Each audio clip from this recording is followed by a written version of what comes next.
Pemirsa, setelah mengamati perdagangan saham di Bursa Efek Indonesia, kita akan menuju Jakarta Futures Exchange untuk mencermati perdagangan komoditas.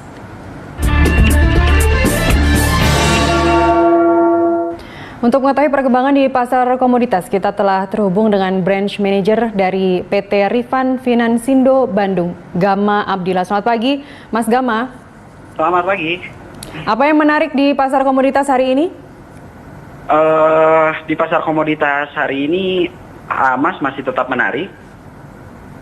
Emas masih tetap menarik ya. Kemarin sempat naik meskipun tipis-tipis. Bagaimana dengan hari ini?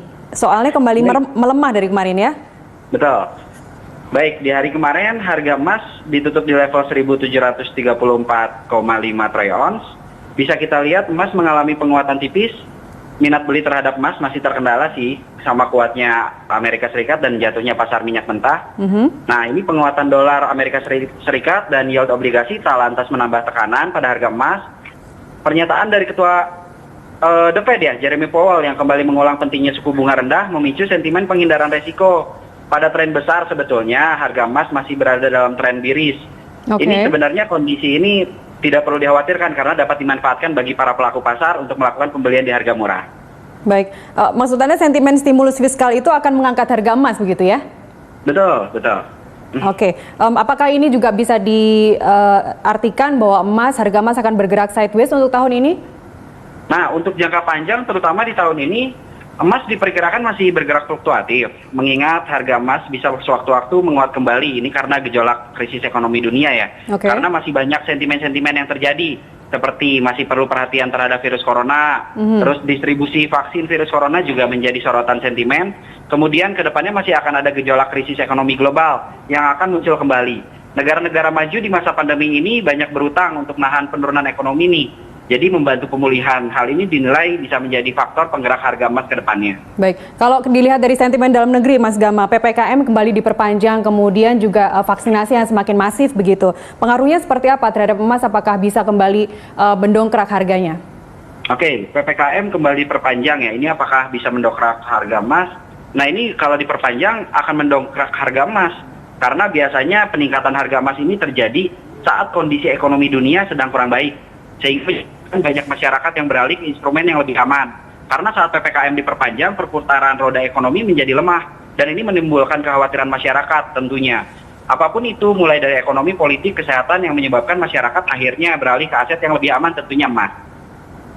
Baik, kita sekarang bicara CPO. Bagaimana CPO untuk pergerakannya untuk hari ini? Kemarin sudah tembus di level 4.000 untuk CPO. Oke. Harga kontrak minyak ya CPO atau kita sebut berhasil bangkit setelah sempat terkoreksi parah di pekan lalu. Harga kontrak minyak sawit ini berhasil melesat dibandingkan dengan penutupan hari sebelumnya. Sebetulnya ya, untuk hari ini diperkirakan harga CPO akan mengalami koreksi karena sudah naik cukup tinggi sebelum kembali nantinya bakal melanjutkan kenaikannya lagi. Baik, koreksinya sampai berapa, Mas? Kalau ngelihat dari koreksinya sih saya sekarang kan kalau misalnya CPO itu berada dalam level 4.000, kurang lebih koreksinya itu mungkin dari supportnya itu 3.920-an. Nah, ini yang meski level ini belum menembus rekor baru sebetulnya. Yang telah mencapai kemarin itu tertingginya di 4.141 ringgit per ton pada triwulan 1. Apakah tahun ini juga akan mencapai rekor tertingginya kembali? Nah, memang kalau misalnya saya lihat sih, saya optimis sentimen dari CPO ini akan tembus lagi ke level tertinggi yang sebelumnya ya, tentunya di 4.141 ringgit per ton. Karena ini mengacu pada perusahaan inspeksi independen Amskek Agri Malaysia-nya yang memang demand-nya tetap ada.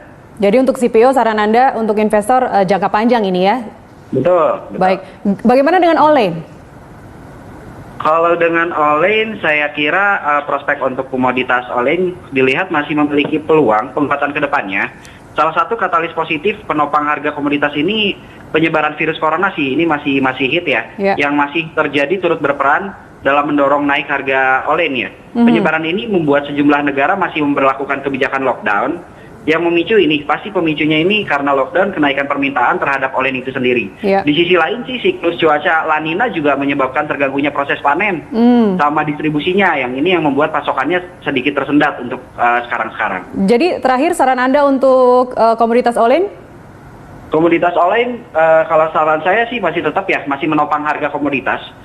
Emang karena ini keadaannya karena penyebaran virus corona yang masih terus turut berperan dalam mendorong naik harga minyaknya tentunya. Baik, Mas Gama, terima kasih atas informasi Anda pagi ini. Oke, sama-sama. Salam sehat selalu.